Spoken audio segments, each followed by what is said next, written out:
Bonjour les élèves, c'est M. Saint-Amand et je vais vous expliquer les deux documents dont je vous ai parlé, le calendrier et la liste de contrôle. Alors ça ici, c'est le calendrier, donc avec les semaines et les dates. Donc ça vous dit quelle date correspond à quelle semaine. Et le prochain document que je vais vous montrer, c'est ici la liste de contrôle. Je ne sais pas si ça va rester. OK.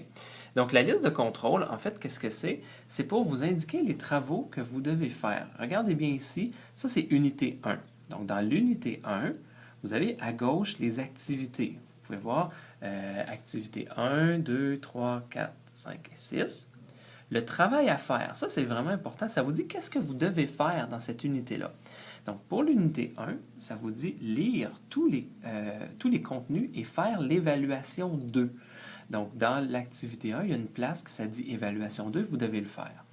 Ici, ça vous indique quel pourcentage de votre note et ici, ça indique dans quelle semaine vous devez le remettre. Ensuite, regardez bien pour les activités 2, 3, 4 et 5, ça dit seulement de lire les contenus d'apprentissage. Il n'y a pas d'évaluation à faire pour ces activités-là, mais vous devez quand même bien lire tous les contenus d'apprentissage. Et à l'activité 6, on peut voir activité 6, excuse-moi, juste ici, travail à faire, il y a un test d'unité, le pourcentage et la date pour le faire.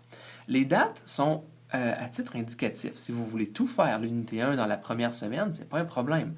C'est vraiment vous qui devez gérer votre temps. Ce sont des dates suggérées pour être capable de faire tous vos travaux le plus efficacement possible. Donc ça, c'est pour l'unité 1. Il y a une liste de contrôle pour unité 2, 3 et 4 et aussi 5, je pense, pour ce cours. Alors, vraiment important de vérifier la liste de contrôle, de voir s'il y a des évaluations à faire. Si dans les activités 2, 3, 4 et 5, on vous parle d'une évaluation sur Internet, vous ne la faites pas parce que ce n'est pas indiqué ici.